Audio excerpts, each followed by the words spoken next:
Yonta pravishya mama vachamimam prasuptan sanjeevayata kila shaktidara swadhamna anyam shahasta charana shravana tvagadim pranamamo bhagavate purushaya tubhyam katanchana smrite yasmin duskaram sukaram bhavet vismrite viparitam sya Shri Chaitanya namamitam.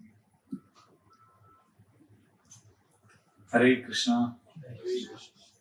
Thank you, Jayesh and Vishal, for such an amazing experience. I'm actually speechless, to be honest. It's a beautiful experience coming to your house, the way you worship your deities and the way you greet the devotees. Because in the scripture it is said that one only worships the Lord, one only worships the deities.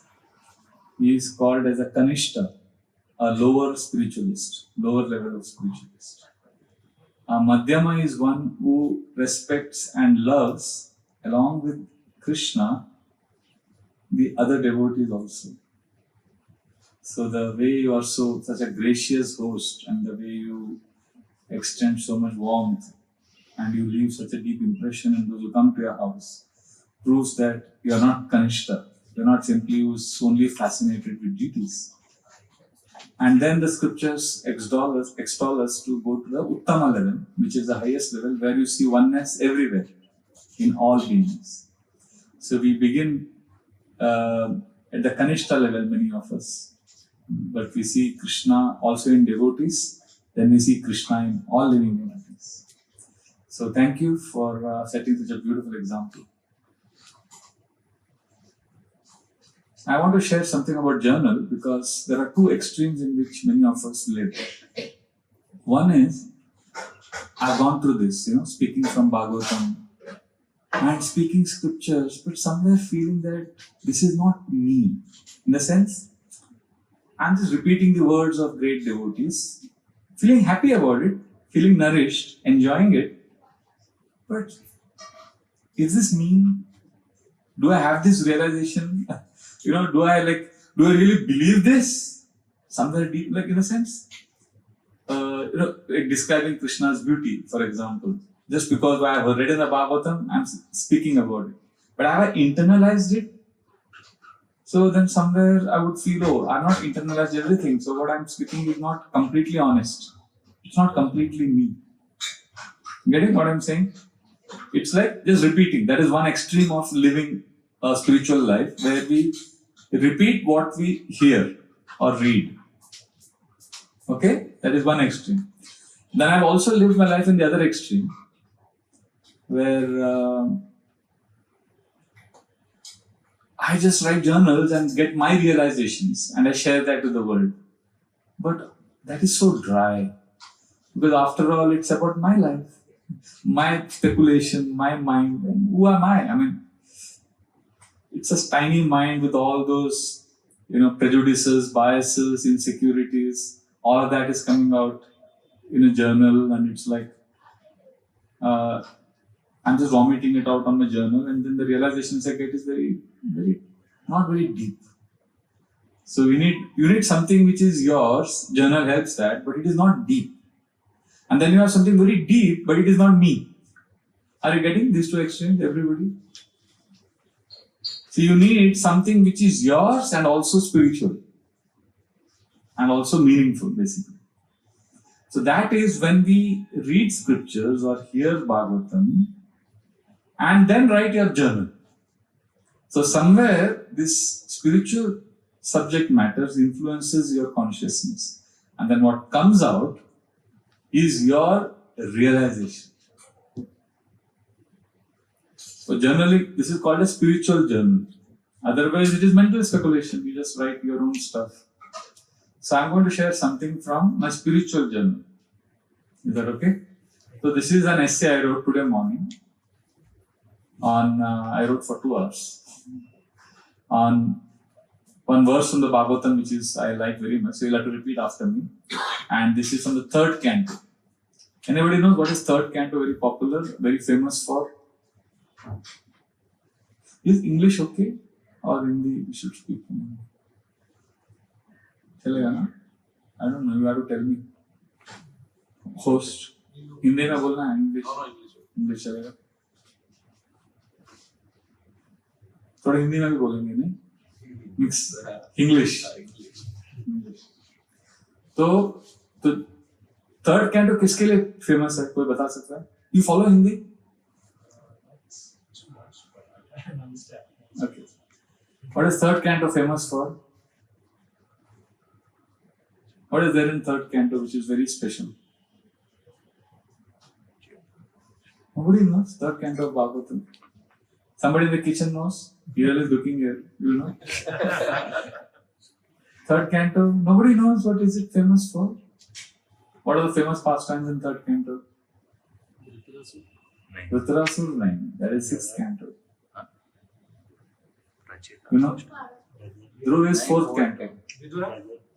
Vidur Maitreya Samvad. Yes.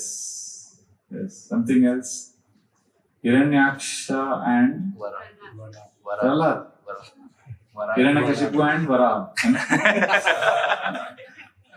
Hiranyaksha and Varaha they pastime. There's one more very, very interesting section in third canto, which is Kapila Devavati Samvad. Lord Kapila Dev speaking to his mother Devavati. That's a very beautiful section in the third canto. So one of the instructions he's giving his mother in the 26th chapter is explaining about material nature. So he tells his mother one very beautiful verse, which is right in the beginning of the chapter, which is one of my favorites. I want to share this, and then I'll explain it as I've written it in my journal. Okay?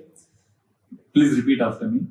Jnanam nishreyasarthaya Purushasya Atmadarshanam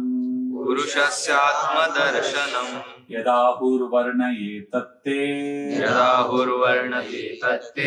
Hridaya Granthi Bhedanam. So many of you don't know Sanskrit. You just simply a verse for it, simply sound. Now I will explain what is the meaning, and then you can go deeper into this. And it's a beautiful verse. Jnanam begins with the word Jnanam. What is Jnana? Knowledge.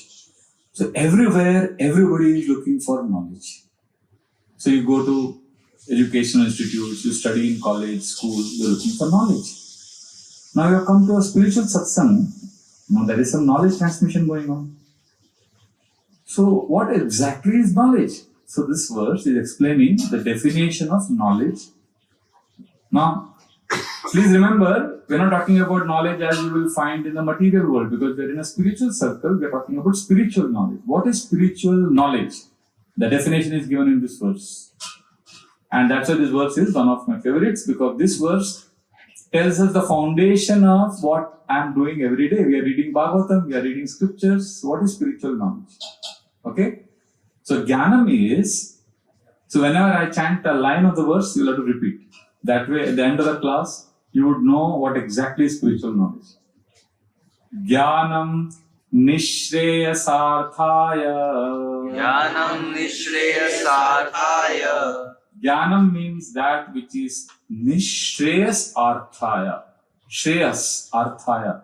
See, Shreyas means long term. Nishreyas Arthaya means the long term ultimate perfection of life. So knowledge is that which gives you the ultimate perfection of life. Shreyas is a word. Nishreyas Arthaya. In Sanskrit, there are two very, very famous words. Shreyas and Preyas. Preyas means something that gives you immediate benefits. Like, you're walking on the street and you smell jalebis or gulab jamun from the street vendor and you immediately eat it. Knowing that you have diabetes, you are aware of that. But still, prayers is something, what will I get now? Abhi kya milega? Shreyas is understanding the long-term benefits, long-term consequences. And ultimate perfection. What is the ultimate thing that we will get? So generally, people are interested in this world in prayers. Prayers in the sense, what will give me pleasure, joy now, in this lifetime, in this body, this year, next year, this life. But scriptures tell us that real knowledge will teach you what? Prayas or Shreyas? Shreyas. It will teach you to look at the long term, the ultimate goal. If that is the focus, then you are entering the spiritual world. You are only thinking in terms of your career, money, family, wealth, then it is material knowledge. It is Prayas. Shreyas is going beyond matter.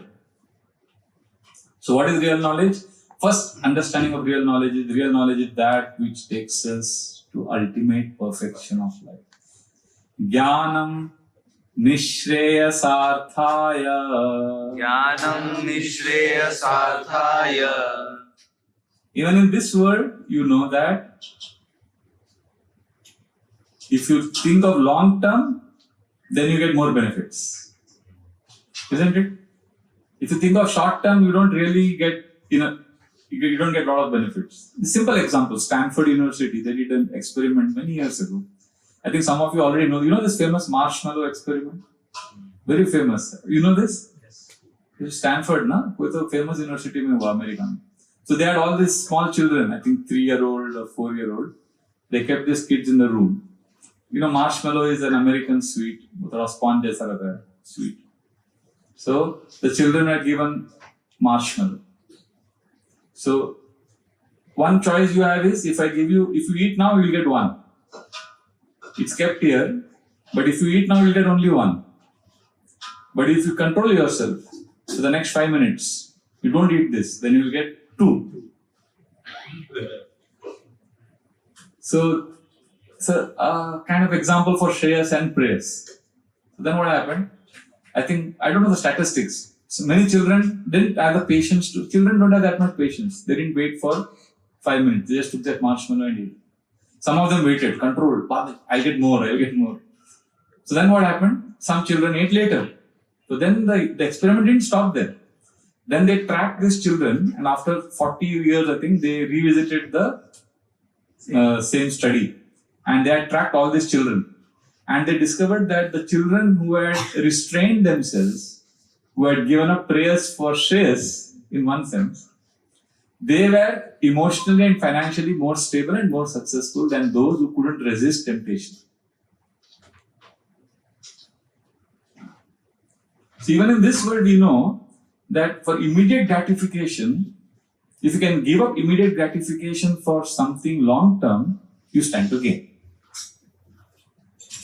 Now, if you consider this world also as one entity and the world beyond this as another entity, so the scriptures say if you give up the pleasures of this world for something higher, then that is like the children giving up something that is immediately available for something that will be available after 5 minutes. Just like this world has duality, this world also is one aspect and there is another reality beyond this world. Just like in this world we have opposites. Pleasure, pain. Rich, poor. Black, white. Happiness, sadness. Similarly, this world also has an opposite. This world is matter, there is something spirit. Just like in this world, we have, this is all from my journal, I'm just sharing. But the verse is from Bhagavatam and Prabhupada's explanation is there. So, Jnanam Nishreyasarthaya means the first idea of spiritual knowledge is, it is talking about ultimate perfection of life. So, Kapila Dev is telling his mother, what is that ultimate perfection? The second line explains that. Jnanam Nishreyasarthaya. Jnanam Nishreyasarthaya. Purushasya Atmadarshanam. Purushasya Atmadarshanam. You may say, what is the ultimate perfection? It is when Purushasya Atmadarshanam. When the Purusha or the living entity starts seeing, gets darshan of who? Self. Like generally, we take darshan of deities. You take darshan of, you are taking my darshan, I am taking your darshan. When we see darshan, we talk about some entity outside of me who I see. Atma darshan is apne aap ko dekhna. See yourself. And who sees? Purushasya. Purusha here refers to, generally in this world, we say Purusha and Stri. We say Purusha is male, Stri is female. But actually in the scriptures, even women and men, all living entities are called Purusha. Because Purusha means the person who wants to enjoy. So in the scriptures, even women are called Purusha. So living entity is called Purusha. So when the Purusha wants to see himself, that is the beginning of search for ultimate perfection. And that is actually knowledge, spiritual knowledge. If I ask you, how do you see yourself? You will say, I see myself in the mirror. But in the mirror, what are you seeing? You are seeing your body. When you write journal, you are able to see your mind. When you read scriptures, you are able to see your intelligence. You are going beyond body, mind, intelligence. Some of us have very strong intuition, but the intuition is not you. The intuition is yours. Or some of us think, oh, who am I? I'm pure bliss. When I'm experiencing deep ecstasy. But the fact that you're able to say that you experienced ecstasy means you are different from that ecstasy that you experienced. You are different from the knowledge you get. You are, Bhagavad Gita says, Tattvam Asi. You are that. You are somebody beyond all of this. So when that darshan you get, when you meet yourself, that is the beginning of spiritual knowledge. That is the ultimate perfection of life, to realize yourself. So, can you see that? Or are you willing to discuss that? To see that? Are you willing to embark on a journey whereby you can see yourself? Are you willing to sit in a vehicle and travel to a place where you can meet yourself? Then you have begun a spiritual journey. Otherwise, it's simply social gathering in the name of spirituality. Many times in a spiritual organization also, we have a lot of social activities going on. Mil gaye, acha ho gaya, Hari bol Prabhu, and we are all having nice, happy get together, taking prasad. But are we embarking on an inner journey? If yes, then that is spiritual knowledge. Otherwise, it is like going to Lions Club, Rotaract Club, and going to Hare Krishna and going to different places. Gujarati Samaj, Marwadi Samaj, all those. So it's not the same. So we have to embark on that journey. Then this Sangha becomes spiritual. Generally, when we talk of knowledge in terms of 4 things. Ahara, Nidra, Bhayamaitunam cha. Ahara, eating, Nidra, sleeping, defending, and sex life. These are the 4 things that are common. Samanyametat pashubir narana. Human beings and animals are only doing these 4 activities. So if all our knowledge is on these 4 activities, that means we are animals. Dharmo hitesham adhiko vishesho. Dharma means to understand the innate nature of ours. When we do that, when we search answers for that, Dharme nahina pashubir samanam. If we don't search for that, then we are animals. If we search for that, we become actually humans. If you see, most of the knowledge is about these 4 activities: eating, sleeping, how to make eating, sleeping, sex life, and defending better. Military academies will teach you about defending. Your academics books will teach you about how to earn money, which is ultimately how to eat, sleep, make, defend better. So all the knowledge is also about this.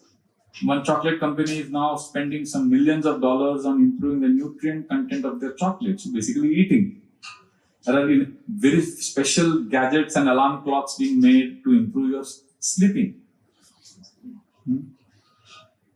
So, Srila Prabhupada's class I was hearing, he's talking about one devotee, Bhagavad Das. He was telling Prabhupada that they are doing research now on how to make edible products from petrol. So he was they are discussing about the possibility. So Prabhupada started laughing. He said, see, you are basically ultimately boiling down to how to eat better. So sometimes I get on this WhatsApp and news, they're experimenting in eating so much nowadays. They have made ice cream pakoda. Have you heard of this? It's crazy. Ice cream pakora है ऐसे भी एक item आपको मालूम था अरे आप गुजराती आपको मालूम नहीं? आइसक्रीम पकौड़ा बना रहे हैं आजकल, मतलब पूरा एक्सपेरिमेंट कर रहे हैं अलग अलग. When I was in school, I remember first time I heard Chinese bale. I was like, Chinese or bale mixed कर दिया, you know. So this is like, so we are always thinking कैसा करने का, कुछ अलग बनाने का, अच्छा बनाने का, fusion करते हैं. So that is not knowledge. That is knowledge of this material world. It doesn't come in the category of spiritual knowledge. Jnana has to be nishreyasarthaya, about ultimate perfection of life, which begins with Atma Darshanam, which begins with understanding myself. Generally, we think of knowledge as something where there is consciousness. Like, you know, like this table. Table has no consciousness. But then an ant crawling, ant running for some food, and I put a table in front of the ant. The ant has the intelligence to take a diversion and go to the food. The small ant has consciousness. So generally when we talk of knowledge to get food, get money, get something. If you see carefully, even animals have that. Even ant knows how to get food. Even plants and trees know how to get sunlight. Like, you know, we had planted a tree in our temple in Navan forest. I'll show you those trees. Kadamba trees, you know, we have planted a few trees. And there is the tree at a certain point of time, because of wanting sunlight, the tree knew how to grow in a way that it can get the sunlight. So the trees also have consciousness. That means they also have knowledge. Birds and animals also have knowledge. Ant has a knowledge of how to get food. But there is something which these animals and birds don't have, which humans have. The ability to ask deeper questions. Like in our temple, I remember when I joined the ashram, all of us I remember getting 2 hangers, because we don't have any possession when we joined. We are given one small locker which is like this size of the television screen. And inside, no, less than this actually. And then inside there is some space where we keep our 2 sets of dhoti kurtas and some few books and bead bag. So, and we were given 2 hangers to hang our kurta. And all brahmacharis were given 2 hangers. Somebody had sponsored. And we used to dry our clothes in an open space. And one day all the hangers disappeared. But slowly, over a period of time. And then our in charge, ashram in charge, scolded all of us. You are irresponsible brahmacharis. You have misplaced hangers. Somebody had sponsored, some generous donor, and you spent so much money and you are irresponsible. I said, I don't know, but I had hung my clothes. We were not sure who stole them, what happened. And many months later, one day in the terrace of the ashram, I was pacing up and down chanting my japa. And in front of our ashram, there is a badam almond tree. And on the top branch of that almond tree, I saw a beautiful nest of the crows. And that nest was made of hangers. I was like, wow. These birds, when did they come, pick up the hanger which was lying like that, loose after we remove the clothes? वो hanger उधर ही रखते हैं. तो hanger कब गया, कैसे गया? So the crows didn't go to IIT and study civil engineering. If you want to make a house, you need to have knowledge of architecture, right?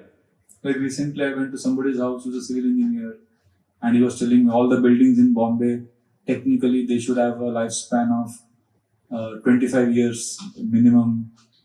They should be strong, but they don't last for more than 5 years. They need repair and something like that. We were explaining all these things. So it's a specialized field of knowledge we humans need to make a house, but birds are easily able to make. So that cannot be spiritual knowledge. There has to be something different. So knowledge is not simply eating, sleeping, mating, defending. Is this clear? Yes. So consciousness is the first thing. So an ant also has consciousness. So therefore, when you seek answers for questions beyond eating, sleeping, mating, defending, that is spiritual knowledge. That is how you evolve. So you can repeat this verse after me. ज्ञानं निश्रेयसार्थाय ज्ञानं निःश्रेयसार्थाय पुरुषस्य आत्मदर्शनम् पुरुषस्य आत्मदर्शनम् यदाहुर्वर्णयेतत्ते यदाहुर्वर्णयेतत्ते. He is now saying यद आहूर, my dear mother, वर्णयेतत्ते, अभी मैं आपको वर्णन करने वाला हूँ. I am going to explain this knowledge to you, which is about Atma Darshanam. So, are you ready to hear? He is trying to invoke his mother's curiosity. You have to be curious. You should have that mindset to know, okay, what exactly is this? You can't be like, okay, satsang, I'll just sit for some time. After that, there will be prasad. No. There has to be eagerness to know what is this spiritual knowledge. What is this life? What is this knowledge? So, first criteria of seeking spiritual knowledge is that eagerness to know. You know this Prince Siddhartha story? Prince Siddhartha कौन बने आगे जाके? गौतम और बुद्ध. उनका story पता है? Prince Siddhartha के साथ क्या हुआ? He was like destined to be either a great ascetic or a great king. So his parents were kings, the king and queen. They ensured that he doesn't get exposed to any suffering. They kept him away, but then one day he went on a tour of the city. He took his minister and the chariot driver, and he saw misery. He saw somebody dying. He saw somebody diseased. And then he asked questions. He was curious to know what is death, what is old age, what is disease, what is birth. So that curiosity mindset. And because of that curiosity mindset, he had his, what I call as Prince Siddhartha moment. So we all need to come to that what? Prince Siddhartha moment, where we, it's like an epiphany, where we know, oh, what is this? This is life, this is death, this is suffering. Then spiritual knowledge has begun. Otherwise, we are doing time pass. Sorry to use that word, but that's how it is. That's how our life is. And if we have this mindset, then our spiritual life has begun.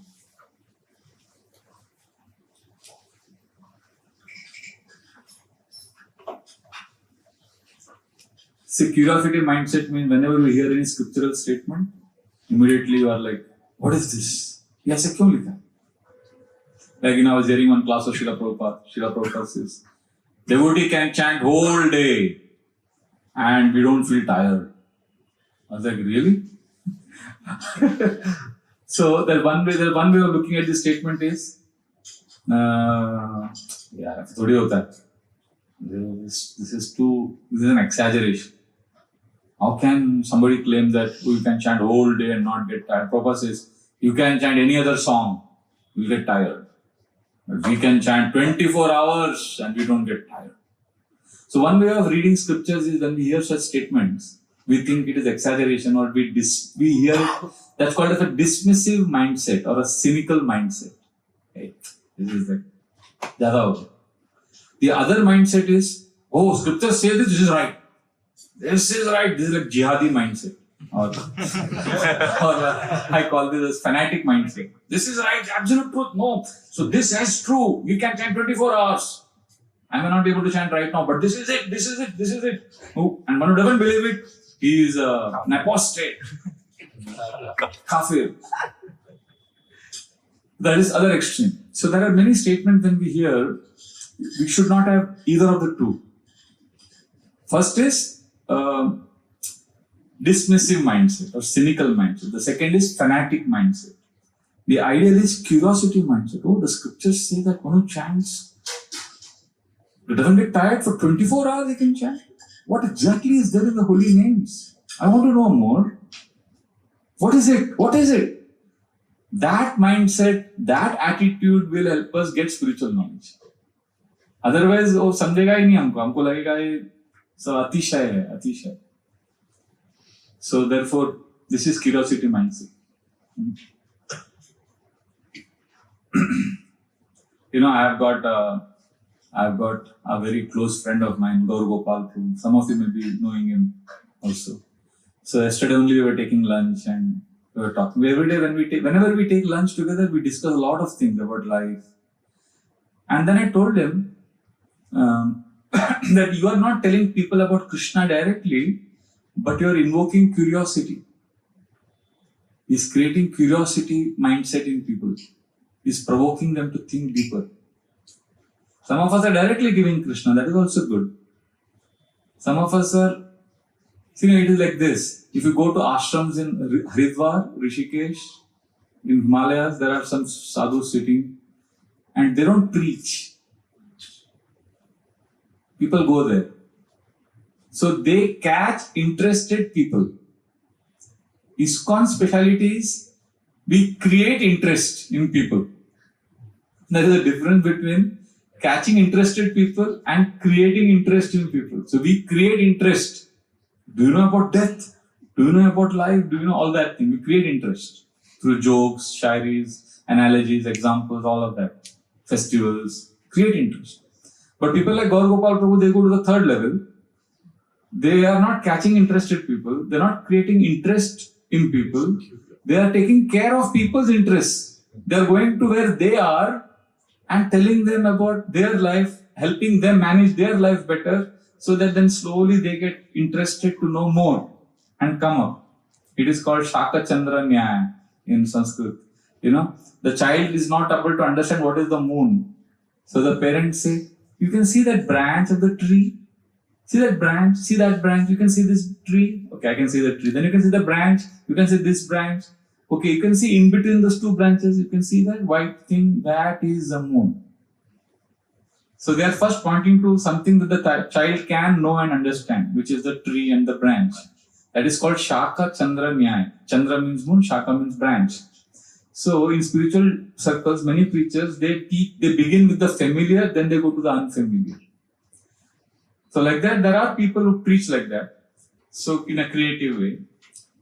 But eventually you have to go there. You have to go to that region. You have to be seeking for something higher. Otherwise you are stuck in your own branch. Dekh ke khush ho gaya. Matlab you are in the material world. I am happy with where I am. No, we have to go. And that's why curiosity mindset is very, very important. Abdul Kalam, the president of India, former president of India, he wrote a book called Ignited Minds. You read it? Some of you must have read it. So it's a very interesting book. And he has personally, I think, given some 5,000 lectures to children, school children. And he said something very interesting. He said, in one program, he was asked, who was the first scientist? So, generally we would think, okay, maybe Newton or Archimedes. There are so many names. Who is the first scientist?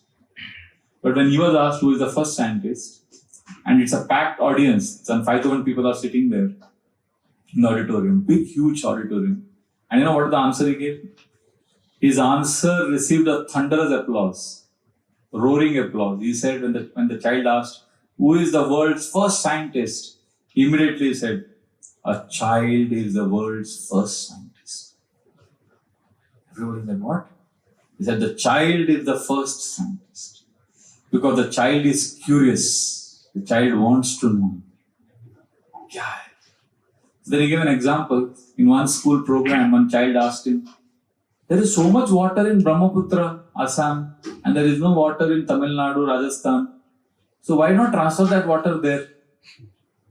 So then Abdul Kalam says, I was speechless. I didn't know what to answer. Because how do I explain to the child that river water is a state issue and central government cannot resolve it? There is a center versus state dichotomy. How do I explain to this child? This child is thinking simple hai. वो पानी निकाल के इधर डाल दो. All problems solved. So then Abdul Kalam got this realization that children see possibility. They have a possibility mindset. As we get older, we become cynical. Impossibility. ये नहीं होगा. ये नहीं होगा. ये नहीं होगा. ये गड़बड़ है. ये सच छोड़ो यार. ये नहीं होता. ये नहीं होता. So first criteria for getting spiritual knowledge is possibility, curiosity mindset. क्या है? कैसे भक्ति? हमारा प्रॉब्लम क्या मालूम है? हम मटेरियल लाइफ में इतने उलझे हुए हैं और इतना लात खा रहे हैं कि हमको डिसइंटरेस्ट आ गया है और स्पिरिचुअल लाइफ कुछ भी सुनते हैं बोलते हैं यार ये थोड़ी होता है. And our hope is still in material life. We have to become hopeless in material life and hopeful in spiritual life. So, therefore, this possibility mindset is needed in spiritual life. So, this is the beginning of Atma Darshanam. This is the beginning of seeing yourself. What is the truth? But this is not enough. That's why the last line is extremely powerful of this shloka. Okay? So far, I just want to summarize so far what we discussed. Spiritual knowledge is that knowledge which is talking about ultimate perfection of life, Nishreya Sarthaya. And that ultimate perfection of life, the journey begins with Atma Darshanam, seeing oneself. And that's what Kapila Dev says, Mother, I'm going to explain to you. But that is simply not enough. There is one more thing, very important part which makes it spiritual knowledge. This is interesting. You want to know what is that? Yes. Jnanam Nishreya Sarthaya. Jnanam Nishreya Sarthaya. Purushasya Atma Darshanam. Purushasya Atma Darshanam. Yadahur Varnaye Tatte. Yadahur Varnaye Tatte. Hridaya Granthi Bhedanam. Hridaya Granthi Bhedanam. The last line says, Hridaya Granthi Bhedanam. In the heart, there is Granthi, there is knots. Bhedanam. Usko todna padega. See, we are not able to see Atma Darshan. We are not able to see ourselves because our heart is right now attached. Pura, it's Hridaya Vriddhi, Hridaya Granthi Vriddhanam.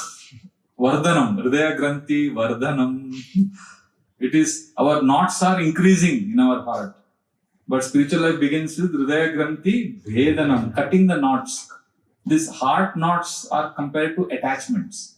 We have a lot of attachments which are material, and these attachments make us blind to spiritual life. So these attachments have to be cut. You may say, I should leave everything and become sadhu like this. No, that's not the idea. The idea is the knots have to be cut. Otherwise, you can't practice spiritual life. It's like lighting fire and putting water. Because for Atma Darshanam, we have to go inner, but when we have attachments in this world, we are going outer, getting more and more entangled. So Hridaya Granthi is explained in the Bhagavatam, very beautiful in the 5th canto. Pumsa Striya Mithuni Bhavametad Tayor Mito Hridaya Granthi Mahur Ata Griha Kshetra Sutapta Vitter Janasya Mohoyam Aham Mameti. I am the enjoyer. This begins like this. Pumsa Striya, man and woman. Pumsa Striya Mithuni. Mithuni comes from the word Maithun, Mitho, means coming together or sex life. Pumsa Striya Mithuni Bhavam. This Bhava, Etat, Tayor Mitho. This coming together, Grantim Ahur, पूरा बंध जाता है. ये फेविकॉल का जोड़ टूटेगा नहीं, पूरा फिक्स हो गया वो. Right. Then what happens? Tayor mito hridaya granthi mahur. And then, because they're attached, I love you, and she also says I love you. Okay, then what? Then the Bhagavatam says, then it's not sufficient. You need a house, Ata Griha. Then you need a kshetra, you need a society. Sutta, then you want children, then Apta, relatives, then Vittir, ये सब के लिए पैसा लगेगा. And that's how Janasya Mohoyam, that's how our illusion expands and the heart becomes completely entangled. This is how we live in this material world and ignore spiritual pursuits. Therefore, we need to have a curiosity mindset. ये है क्या spiritual knowledge? Why am I entangled? How do I get rid of this entanglement? How do I practice spiritual life? Right now, all our knowledge is about the material world. All our questions are about eating, sleeping, mating, defending. When we start asking questions about how to overcome this material attachment, and then what will happen, you will not leave everything. Don't worry. People think, if we start asking these questions, we will also, Hare Krishna, people are brainwashing and taking us away. No. If you ask these kind of questions, why men and women get attracted? What is this material attachment? How to get out of this material attachment? You know what will happen? You will do your responsibilities and duties with dispassionate detachment. And you will not be affected. Just like Warren Buffett, every day, he's such a wealthy man. For breakfast, he only takes one apple. because he doesn't want decision fatigue. Obama has only 2 sets of coat and tie. He just picks up one, tomorrow he'll pick up the other one. He doesn't want to get distracted. So for him, kapda, eating, all these things are like necessary thing which has to be done. Because I have a higher purpose. Getting it? Similarly, when you have a higher pursuit in terms of wanting to know and you have a curiosity mindset, then house, money, well, ठीक है, जो जरूरी है कर लेंगे. Whatever is needed, I will do. You will not be, otherwise you will be obsessed with that. Are you getting the difference? This is very, very important psychology. So similarly, when you have Nishreya Sarthaya, then we will do the needful for worldly responsibilities. You will not neglect. See, Obama is not neglecting wearing clothes. Warren Buffett is not neglecting eating apple breakfast. They are taking care of their health, but they have something higher to do. Similarly, a devotee who is seeking spiritual knowledge will do what is necessary for his family life because his family is important. That is a vehicle for him to go to the spiritual path. He will not neglect it, but he will not be obsessed with it. You see, there's a very big difference. And this goal, when we have, then what we are doing becomes karma yoga. Which, everybody talks about karma. What is karma yoga? Karma, everybody is doing karma and they are calling it karma yoga. People say, karma karo, karma karo. Our Amog Lila Prabhu was saying in one lecture. Log bolte hain, karma karo. As if it's a great thing. So he's saying, karma karo nahi, sharm karo thoda. Kya karma karo? What is this? Even a terrorist is doing karma then. So just doing work is not yoga. It becomes karma yoga when we are connecting to something higher. When we are seeking something beyond this material world. That is Swayam Nishreya Sarthaya.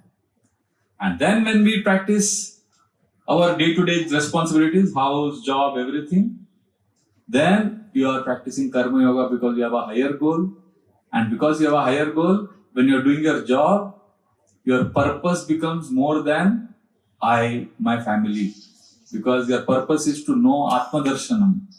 Higher purpose. And secondly, you are not excited by material rewards. You are seeking something deeper. Then whatever you are doing becomes karma yoga. So you can be in this world, do your job and be a karma yogi and a spiritualist if you are internally asking these questions with a curiosity mindset. What is the goal of life? Why there is entanglement? Why is sex life so entangling and attractive? Why does it blind people to do most abominable activities? What is spiritual life? What is death? What is disease? What does scripture say about it? What are the story of this great saint? All these things are pursuing internally, looking for answers, hearing people, understanding the saints, but externally you are doing your duty. So then your purpose becomes different, higher than, and then if you have that kind of pursuit, then you can be a karma yogi anywhere. You can be even a warrior fighting on the battlefield and be a karma yogi. Or you could even be doing politics. Right now, politics is very popular in Maharashtra. A lot of politics has happened. But even politics can be spiritual.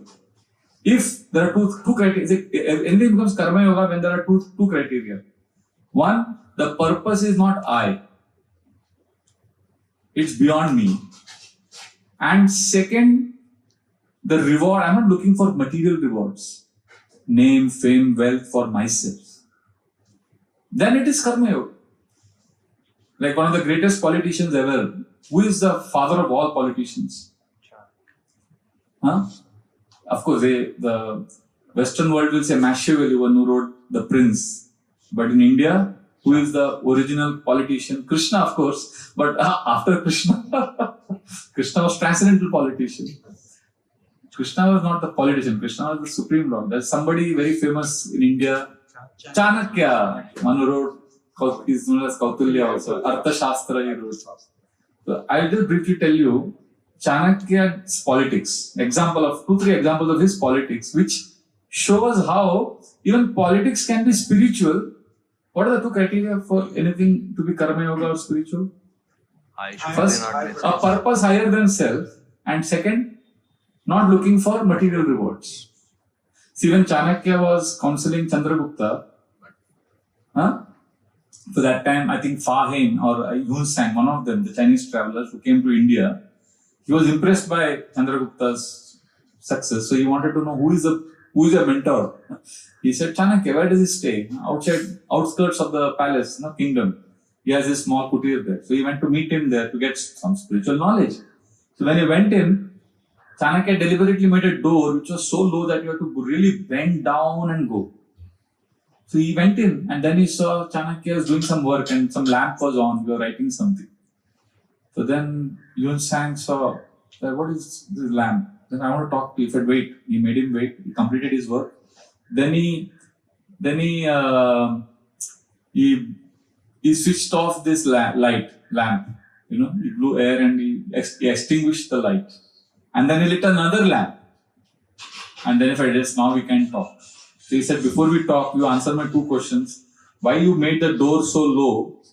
And what is this two lamp business? He said, I made the door like this so that whoever comes to understand spiritual knowledge will bend and come. He will not be like arrogant. And secondly, this lamp, when you came, I was doing government work. But now, that is why I was using that. Now it's a personal talk we are having, so I extinguished that. Now this is the lamp. The light I am using is the personal donations I have got for myself. I am using that light to talk to you. He was so detached. So basically, he didn't seek material gratification. So his politics is bona fide. So his politics began with, when he was in the ashram, students started coming less to his class. You have some time now, I can speak this story. Chanakya's story is very interesting. Because when somebody was telling me recently, there's so much politics happening in Maharashtra, such dirty politics. I said, yeah, politics appears dirty, but politics can also be spiritual. So then he said, are you saying these Maharashtra politicians are spiritual? I said, no. I'm not saying they are spiritual, but there are people in this world who could be practicing politics and also spiritual. If they have these two criteria, they have a purpose higher than self and they are not looking for material rewards for self. So then I give the example of Chanakya, who saw in his ashram that students are not coming for studying in the daytime. So he inquired, why they are not coming? So he came to know that Alexander had invaded India at that time. And because of Alexander's invasion, there was fear in the country. And the country was disunited. And Magadha was the most powerful king, and that itself was in ruins. And Pataliputra, the capital, was in a chaotic state. And this ashram was outside the capital. And he realized that the children are scared. And then he realized, oh, our country is disunited. We need to have a united India. When our country is united, then we will be able to practice spiritual practices. So that was his purpose. If you see, his purpose was, generally, what is our purpose when you go to office or earn money?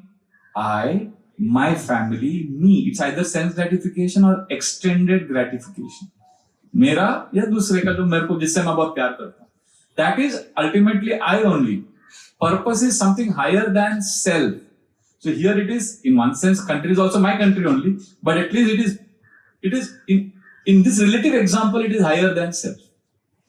So Chanakya's purpose was not own, it was higher. So then he said, okay. And that time one minister of Dhanananda was the king of Magadha. So he had a minister called Shaktar who had some issues, who had picked up some cudgels with Dhanananda. He was upset with him. So he wanted revenge. So he was walking by Chanakya's ashram. He saw Chanakya is burning some grass. He asked him, why are you burning this grass? And Chanakya said, because this is creating so much disturbance in the ashram. I want to finish this off. So Shaktar said, oh, this Chanakya is a very high-spirited Brahman. I think I can take revenge from the king by using him. So he told Chanakya, why don't you come and meet our king Dhanananda? He will be very happy to meet you. So Chanakya said, oh, this is a great opportunity to meet the king. So what is Chanakya's agenda? United India. So he agreed to the invitation. He knew that Dhanananda is intoxicated and a low-class man with a very promiscuous lifestyle, licentious king. But he said, okay, nevertheless, I am going to get an audience with the king. So he agreed. Shaktar's agenda was to take revenge against the king. So win-win. So when Chanakya was standing in front of Dhanananda, Dhanananda said, so He was completely intoxicated and he started talking insultingly. He said, "Who are you? What do you know?" He said, "I'm a scholar in chemistry, medicine, politics, and economics." And then Chanakya was not a very handsome man. He was not like Ranveer Singh or not handsome. He was like, his features were not very attractive. So Dhanananda started making fun of, mocking at his physical appearance. So he felt very insulted and he left. When he left, Shaktar gave him some shelter. And then Chanakya said, "This king is not fit to rule and our country is in ruins because of people like him. We need to change him. Who should be the king?" And then he learned that Dhanananda's eldest son is Chandragupta. But he will not be made the king because he was born of a concubine. He was kept mistress's son, so he won't be made the king. And Dhanananda had 8 other sons. So then what to do? Chanakya met Chandragupta. He saw Chandragupta is very qualified, physically strong, agile, sharp. So then he made a strategy. Look at his politics. He said, "Chandragupta, I will make you the king. Country needs a king like you. So you start networking with the people. Meet the peasants, meet the farmers." And Chanakya started meeting all the neighboring kings. So within the country, Chandragupta was rallying, creating support. And Chanakya went and met one king called Parvata, who was a neighboring king, and convinced him. He said, "See, if you help Chandragupta, we will fight a war against Dhanananda. Then half of Magadha is yours." So Parvata said, "Really? You will give me half of Magadha?" He said, "Yes, I'll give you." He said, "Oh, then I want to have friendship with Chandragupta." And Chanakya was thinking, Chanakya knew that Parvata is opportunistic. Yeah, ऐसे ही हुआ ना Maharashtra politics में भी same similar concept. तो आपको आधा kingdom मिल जाएगा. He said, "Wow, ठीक है, चलो." So Parvata said, "Chandragupta is my best friend. I will become friends with him, allies." So Chanakya was thinking, "Oh, I know what your friendship is all about. You want the whole kingdom. But ठीक है, right now, experience matters." So they made friends. And then Chandragupta, by that time, he did a lot of rallying, he got a lot of support, he created an army, and the war happened. It was an intense war. Chandragupta and Parvatak won, and Dhanananda had to run away with his 8 sons. They ran away. And Chandragupta marched into Pataliputra victorious. And he said, "Such a gruesome battle, and now we have won. Now I am the king. Now all problems are solved." And Chanakya said, "Now all problems have begun." Chanakya was so wise. He said, "Problems have begun. But the difference now is, we will win all the battles henceforth without bloodshed. We will win it through politics, not through war, because it's unnecessary." So he said, "Really?" Yes. So what is the first thing he did? Chandragupta said, "Now we don't need to fight and do anything to anyone because we are happy. I got the kingdom. And I have a very good friend in Parvatak." Chanakya said, "Yes." And then Chanakya, we have this ISI, RAW, CIA, KGB. So Chanakya had his own, not only spies, he had double agents also. One who would pretend to be Dhanananda's allies, but they were working for Chanakya. And Chanakya knew who were the spies of Dhanananda in his kingdom, and he deliberately did not arrest them. He used them also. He was very shrewd. So what he did, first thing he got Dhanananda and his 8 sons killed through poisoning. So then Chandragupta came to know, Dhanananda is killed. So then Chandragupta said, "Now the problems are completely solved. Now I have a very close friend Parvata, and we will live happily ever after." So Chanakya said, "No. When I was in that palace of Dhanananda and when he was insulting me, I saw his loyal minister next to him called Rakshasa. And Rakshasa was telling the king, 'My dear king, you should not insult Chanakya. He's a great Brahmin.' So I could see that he was a very loyal minister and very straightforward also. So he is a very shrewd man. He will be loyal to Dhanananda and he is still alive and he is a good man. He is a loyal man. But he will take revenge against us. Although I like him, Chanakya is telling Chandragupta, I like him because he is loyal, he is honest, but he will try to harm us. So our problems are not solved." And Chanakya had kept spies with Rakshasas. place also. So the spies informed Chanakya that Rakshasa's best friend has become the physician Chandragupta's court. He is a personal doctor for Chandragupta. And when Chandragupta one day fell sick and the doctor brought medicine, immediately Chanakya took that medicine and forced the physician to take it. And the physician died there because he had mixed poison there. So then Chandragupta was like, you knew all of this? He said, yes, I knew, but I didn't deliberately do anything because I wanted evidence. So now you see. So basically, and Rakshas came to know, he was shocked. He said, how did Chanakya checkmate me? Rakshas' plan was to kill Chandragupta through poison. So then Rakshas was not going to keep quiet. He came to know that Chandragupta is going to enter Dhanananda's kingdom, and that's going to be a great inauguration of the kingdom, palace. So Chanakya said, and they are about to enter the palace. Chanakya said, wait, I want to inspect the palace. You know what Rakshas had done? He had kept 2,000 special armed forces, soldiers, energy commandos in the basement of the palace. So there is a particular section where, after entering the palace, Chandragupta, Chanakya, and the top military generals, they would have a conference. At that time, these soldiers would come out of the basement and they would attack Chandragupta, Chanakya, and kill all of them. That was the plan of who? Rakshas. So Chanakya, look at how shrewd he was. Before they entered the palace, he said, wait, I want to see the palace. Chanakya entered and he started studying everything minutely. Palace is good. The king can enter, but wait, I want to see something more. He went and suddenly at one point he saw some ants carrying some grains. He saw the ants, long line. And he went down and he saw the ants had some grains in their, mouth carrying. So he understood. These ants are coming from basement. There are grains there. Now if I expose them, there will be a war, battle. So our soldiers will also die. Unnecessary bloodshed. So what he did, he came out of the palace. He told his soldiers, surround the palace. And light the palace on fire. And Chandragupta is shocked. Arey, mera naya palace hai. We are burning it. He said, yes, just listen to me. I am your guru. Just follow what I am saying. So that palace was burnt to ashes. And then Chanakya told Chandragupta, come with me. And he showed him in the basement those 2,000 soldiers lying there, burnt, charred to death. Chandragupta was like shocked. And Rakshas came to know, what is this Chanakya doing? He's checkmating every move of mine. Then Rakshas understood that Chanakya is very shrewd. And then you know what Chanakya did?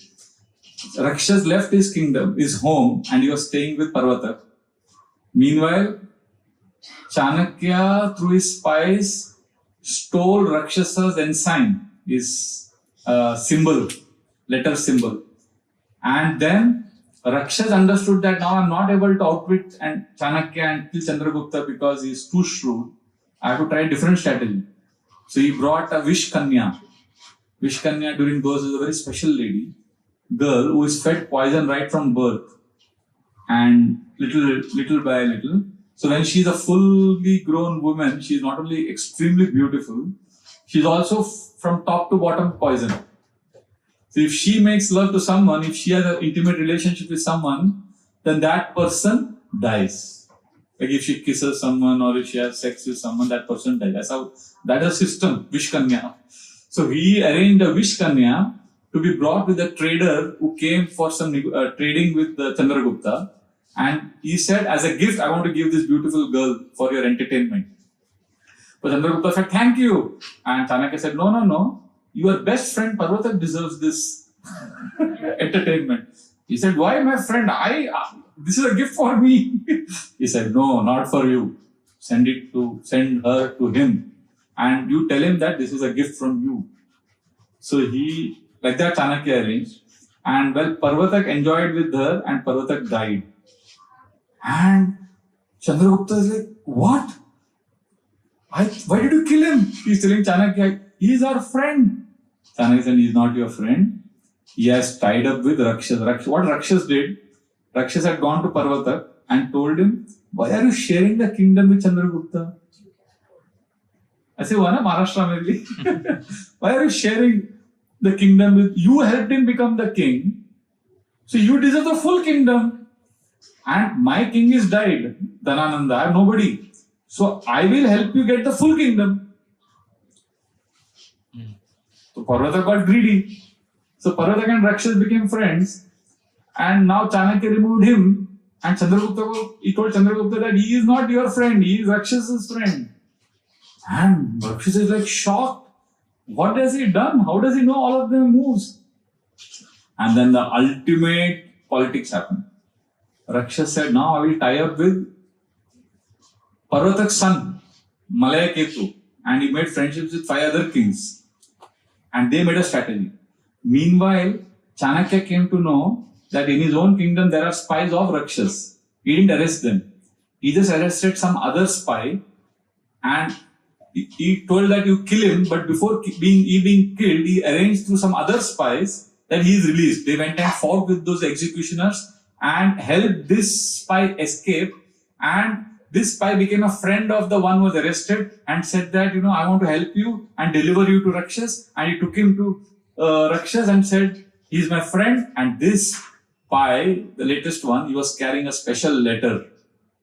What was that letter? In the palace, Chanakya and Chandragupta had a very ugly fight in the inner chamber where nobody is seeing. And Chanakya knew that nobody is seeing this, but those spies are observing. And deliberately, so that the spies think that Chandragupta and Chanakya are having a fallout, Chanakya is insulting him, Chandragupta is fighting with him, and Chanakya says, don't forget, I made you the king. And you are a useless, impotent king. Like that, Chanakya is insulting Chandragupta. And then they're coming out and behaving as if they are one. And the spies are thinking, we know what has happened. And Chanakya knows, I know that you are thinking like this. Just to make them think like this, Chanakya acted like this. So the spies went and told Rakshas and Malaya Ketu, वो दोनों का बहुत अभी झगड़ा हो गया. This is the best time to attack. So Malaya Ketu and the 5 kings planned to attack.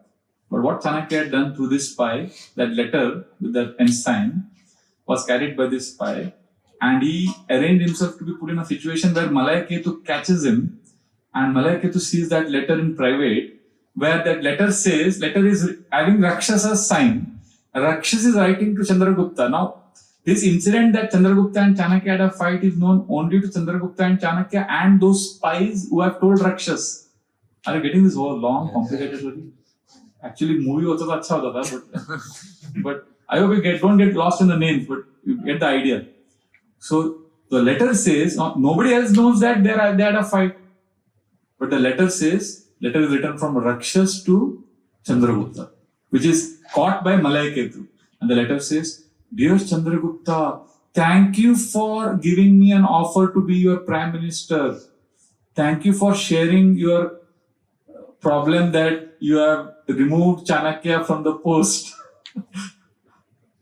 You're getting it? What politics? So this fellow is writing a letter that thank you, but I cannot be your minister right now because I am serving Malaya Ketu. And Malaya Ketu, these 5 kings, they are supporting him. But as per your suggestion, they will betray him. And in fact, these 5 kings may kill him. But I cannot do that. I am a nice person. I will come and assist you. Once they have killed Malaya Ketu, but I am not going to be party of this politics. I am simple man करके ऐसा letter लिखता है, उसका sign रहता है, and this letter is caught by Malaya Ketu, and that whole letter is how these 5 kings are plotting to kill him. Immediately he sends his guards, and those 5 kings are sleeping in the different tents. All of them are murdered. So Malaya Ketu has killed his 5 allies. And then Rakshas comes in. He says, what have you done? He says, you are the traitor. And he shows him the letter. And Rakshas says, I didn't write this letter. This is your sign. Malaya Ketu says, I know you. Just because you're a Brahmana and because you're not directly involved in the conspiracy, I drive you out of my palace. I drive you out of my kingdom. And he threw him in the forest. And Rakshas is saying, what has happened? Now you're left with nothing. And in the forest is all alone. Then Chanakya comes with the chariot there. And Chanakya says, Rakshas, your family is safe. You are safe. This is all my strategy. You come and become Chandragupta's minister. He says, what? You are offering me to become minister of my own enemy. He says, he's not your enemy. You are angry because you actually want to serve. You are feeling, you are loyal. Your loyalty is your biggest strength. So then he said, but why don't you remain the minister?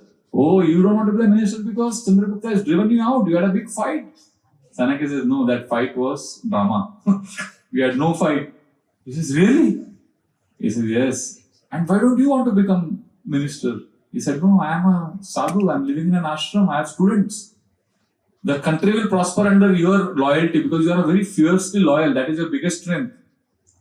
So he can't believe only कि ऐसे भी लोग हो सकते हैं. He can't believe that ऐसे politician हो सकता है. So then Rakshas is brought in front of Chandragupta by Chanakya, and Chanakya tells him he is better qualified to be your minister. And Chandragupta says, but you are my Gurudev. He says, I will be there in the ashram, consultancy, free. But I will not be involved in politics. And then Rakshas becomes minister of Chandragupta. And Chanakya goes back to ashram. And then under the leadership of this team, then they fight with Seleucus, who is a successor of Alexander. And he is defeated and he gives his daughter in marriage to Chandragupta. That's how they make an alliance. And under Chandragupta's rule, the whole kingdom flourishes. And then what is Chanakya doing? In his ashram, studying, teaching students. No power, no position, no money, retirement. In one sense, he did politics. But what was his purpose? United India. And that is what he achieved. And what are the second? Material benefits? No material rewards. He didn't get any position name. So when we have this seeker mentality of seeking something higher than my own eating, sleeping, making, defending, that is the beginning of Karma Yoga. That is the beginning of spiritual life. One of the greatest Indian war heroes is Captain Somnath Sharma. He was the first Indian army man to get Paramveer Chakra. So he single-handedly led a group of 35-40 men in Srinagar when the Afridis during the 1947 accession, when Kashmir came to India. At that time, these rebels, they attacked from north, and the whole Kashmir, in fact, Srinagar airport today would have been in Pakistan, would have been part of POK. But he and his 30 men, they fought against 500 rebels who were attacking from north, and he had no men, no manpower. And just few of them, they were fighting a gruesome battle. They were sending signals, messages, and the help came very late. For 2 nights, I think 3 days and 2 nights, they could keep these 500 men on bay, and they prevented them from making inroads into Srinagar. And of course, all 40 of them were killed and their bodies mutilated beyond recognition, because it's not going to be, you can't fight 500. But then the fighting was so ferocious, so valorous or so powerful that all of them ran away. They thought there are maybe 500 people there. Actually, there are only 40 of them. But he single-handedly inspired his team. And then Captain Somnath Sharma, at one point of time, when the message came to him that it's going to be delayed, he said, there may be a delay from your side to send help for me, but I will not allow these, use the swear word, saying that I will not allow these to get even 1 inch of our space. So then he led this amazing fight back, and drove away 500 of Pashtuns and Afridis out of Kashmir. And for his amazing single-handedly handling 40 men against 500, when the help came, finally they saw all the charred bodies, and they knew what Captain Somnath Sharma had done was incredible. It's unbelievable. So they were like, of course, he got the Paramveer Chakra, the greatest honor. But then they said, but how do we recognize his body? Can't recognize his body only. How do we find out who he is, where he is? And one of his friends, who had also come with the help, he said, I know, I can easily recognize his body. Because Captain Somnath Sharma, since he was a young boy, from his childhood, always carried Bhagavad Gita in his pocket. He would always read Bhagavad Gita. So then they went searching, and so they found in one of the soldiers' pocket there was Bhagavad Gita. So then he is Captain Somnath Sharma. So, why I said this story? So, a warrior can be spiritual. A politician can be spiritual. Karma Yoga can be practiced by anybody.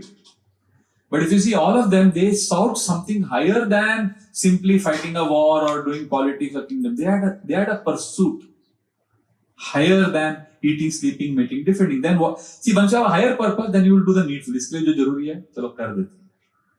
जो जरूरी है कर देते हैं. But this is not the goal of my life. Is that clear? So just chant this verse once again. ज्ञानं निःश्रेयसार्थाय ज्ञानं निःश्रेयसार्थाय पुरुषस्य आत्मदर्शनम् पुरुषस्य आत्मदर्शनम् यदाहुर्वर्णये तत्ते यदाहुर्वर्णये तत्ते हृदयग्रन्थिभेदनम् हृदयग्रन्थिभेदनम्. So in this verse, Kapila Dev is telling Mother Uti, real knowledge is when we have an ultimate purpose which begins with self-realization, and for this we need to be ready to cut off the material attachment. And once we are having this pursuit, then any activity can be spiritual and it can be karma yoga, whether it is fighting a war for your motherland or doing politics. Hare Krishna, Krishna Krishna, Hare Hare, Hare Ram, Ram Ram, Hare